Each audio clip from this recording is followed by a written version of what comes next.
this is I absolutely love Japanese lore. I absolutely love Japanese folklore. So yeah, 私は日本好き. And I want to check out the Japanese lore of Shinigamis. You probably heard the word, you probably know the word, but you probably didn't know that Shinigamis are actually a real cult. It is a real religion within the Japanese folklore, and it is quite interesting. So I want to learn about this, and yeah, let's check it out.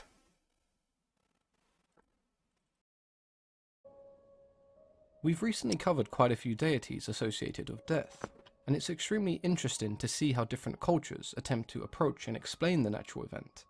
In Greek mythology, we see the presence of Thanatos as almost welcomed because he symbolizes the gentle and painless release of death. In Egypt, Anubis is somewhat of an escort, ensuring that the dead pass safely into the afterlife.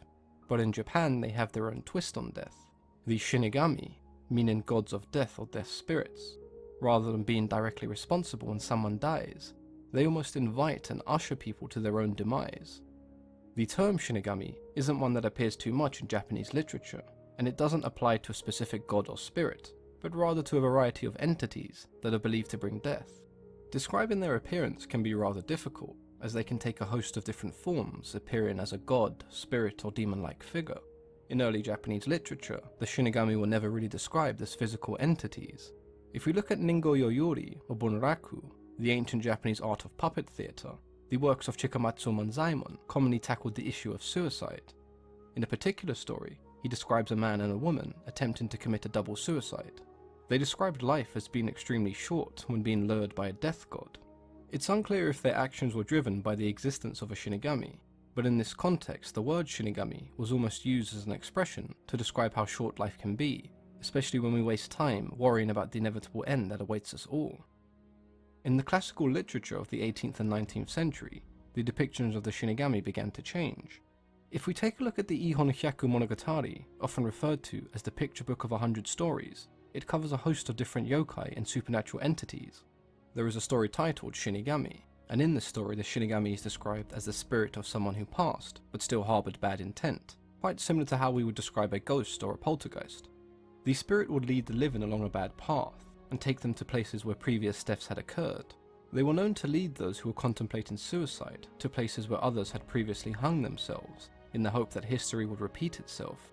This form of Shinigami was believed to possess people and slowly break their will, causing them to want to die. In later years, it was believed that several things would happen to someone who was possessed by this particular type of spirit. They would either find it extremely difficult to tell the truth when asked questions, or find it almost impossible to speak at all. We can almost assume that these were techniques used by the Shinigami to alienate their hosts from friends and family, making it much harder for them to seek help. It's believed that they could invade a person's thoughts, forcing them to relive every horrible thing they had ever done, until it became so much that death was the only release. The Izanagi and the Izanami are what many consider to be examples of the very first Shinigami. They were the 8 pairs of brother and sister deities that appeared when the earth was created, and they were often associated with both creation and death. The Shinigami are quite similar to the other kami of the Shinto religion, but their history doesn't stretch as far back, because after all they are a relatively recent invention. It wasn't until Japan came into contact with the West, and their ideas of particular gods associated with death, that the idea of the Shinigami really began to grow and develop. Where it was common for Western cultures to have very few gods associated with death, in Japan there were many Shinigami, and they often worked in groups and pairs. There is an interesting tale about a man who is fed up with his life, and so he contemplates suicide, but before he is able to do so, he is visited by a Shinigami, who tells him that his time has not come yet. The spirit explained to the man that each person's life is measured on a candle, and once the flame burns out, that person dies. These depictions differ drastically and contradict the early depictions of the Shinigami, who appeared more as vengeful spirits. It's very clear that in this story they have no control over who lives and who dies. They are essentially told when a person's time has come to an end, or perhaps they are even able to sense when a person's time is near, when their figurative candle is about to burn out. This is a beautiful metaphor in general, I think. To stop the man ending his life, the Shinigami tells him how he could become very rich. The man would pretend to be a doctor, who would claim he could cure any disease. He he was given a magical phrase of words that would send any Shinigami back to the underworld and thus lengthen someone's life. The phrase would only work if the Shinigami was sitting at the foot of someone's bed. If they were at the head of the bed, the magical phrase would only cause the sick person to die. With his newfound knowledge, the man indeed grew very rich, and one day when visiting a patient, he saw the Shinigami at the head of the patient's bed. The family begged the man to help, and after declining several offers, the family offered an amount of money so large that the man was consumed by greed. When the Shinigami fell asleep, the patient swapped ends of the bed, and the magical words sent the spirit back to the underworld. When the man arrived home, the same Shinigami was waiting for him, infuriated with what he had just done. The Shinigami told the man that all would be forgotten if they went for a drink to celebrate the man's newly earned fortune. The man of course agreed, not knowing that he had just fallen for a trick. He was taken to a building filled with candles, and he was shown his own candle, which was nearly burnt out because of his actions. The man was told he could extend his life by transferring the wick and the wax of his candle to another. But of course this was another trick. The man failed, dropping his candle and dying. This is a story that I really enjoy, because not only does it show us that the Shinigami are unpredictable, but they seem to have their own distinct personalities. The first Shinigami appeared as quite friendly, explaining to the man how death worked, and even helping him improve his life. The following spirits that the man came across did not seem to be too concerned with the fact that he was sending them back to the underworld, but it was the last Shinigami who was angered by his actions, swearing revenge against the man, and ultimately taking the man's life as a payment for the soul he had stopped him acquiring. Now I know you fans of the Death Note anime and manga have been waiting for this video for a while, and a video discussing the Shinigami wouldn't exactly be complete without taking a look at their recent depictions and transformations. I had previously never read or watched Death Note, but I had heard of the name, and it wasn't until watching the Netflix movie adaptation that I even came across the Shinigami. The Shinigami appear as demon-like gods who write the names of mortals in books known as Death Notes, causing them to die and thus extend their own life. Shinigami are not responsible for every death that occurs, but they can sometimes end a life sooner than intended. The character known as Ryuk is quite a curious Shinigami, who out of boredom drops one of these said death notes into the human world, with instructions on how it can be used. Those who find the book are essentially entered into a bargain or a pact with Ryuk, where he agrees to kill anyone whose name is written in the book in the desired manner. Ryuk appears to feel no apathy for those who find the book, as they are essentially just the means for him to extend his own life, but he does mention several times that he finds humans and their behaviour extremely interesting. The individuals who enter into an agreement with Ryuk are told if they no longer desire to be the keeper of the book, then they can pass it along to someone else, or they can separate themselves from the book for 7 days. Once the 7 days are up, Ryuk would find a new person to assume the role as keeper of the book. Those who find the book are often consumed by the power it comes with, and ultimately the Death Note is responsible for their own death. The Shinigami in Death Note do also vary in appearance. If we take Ryuk as an example, he has long thin appendages and a ghoulish-like appearance. His head and neck appear to be stitched to his body, and he almost reminds me of Jack Skellington from The Nightmare Before Christmas, only much more menacing and deadly.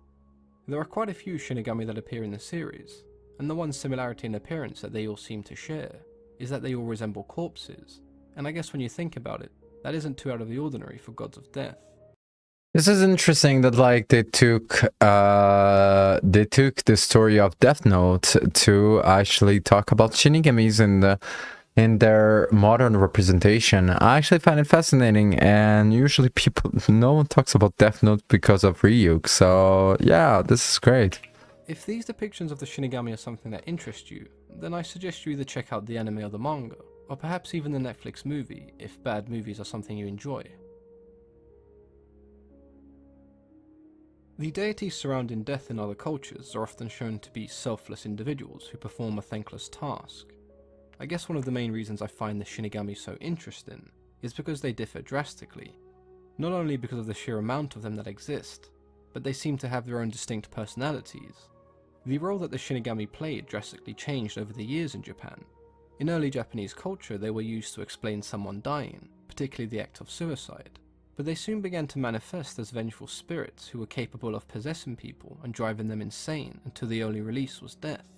In the most recent depictions, They appear as demon-like gods who strike bargains with mortals as a means of extending their own lives. The Shinigami are most definitely a mixed bag. There are those who choose to help people as they transition into the underworld. There are those who seek revenge and enjoy causing death, and there are those who use the lives of mortals as bargaining tools as a means to extend their own existence. Whether you see the Shinigami as spirits, demons, or gods, they're extremely intriguing figures who give us a different outlook on deities surrounding death.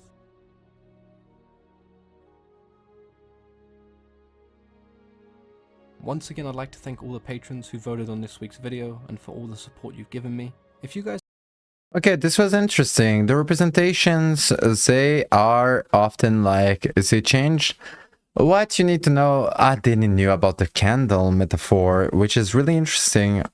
And I think that like overall, the only thing that I think is immense is that the Shinigami culture and religion is actually something that is really recent. It didn't start to exist before 200 years ago. So think about this way. You have a religion that has been created within Japan within the last 300 years. Let me just check.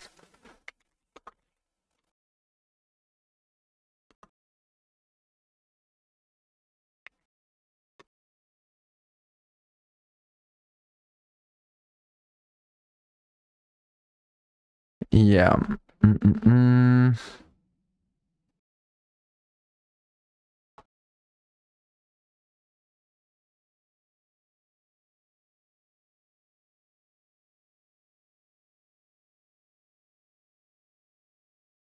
Yeah. So it is only 2 to 3 centuries old. Think about how many centuries Taoism, Buddhism is old. Old it is. This is something that like I think is interesting because it became quite the religion, and because of that, it is something that people, well, I don't know. Like I think that like it's something interesting to also mention. Otherwise, a really beautiful video. Thank you so much, Mythology and Fiction Explained.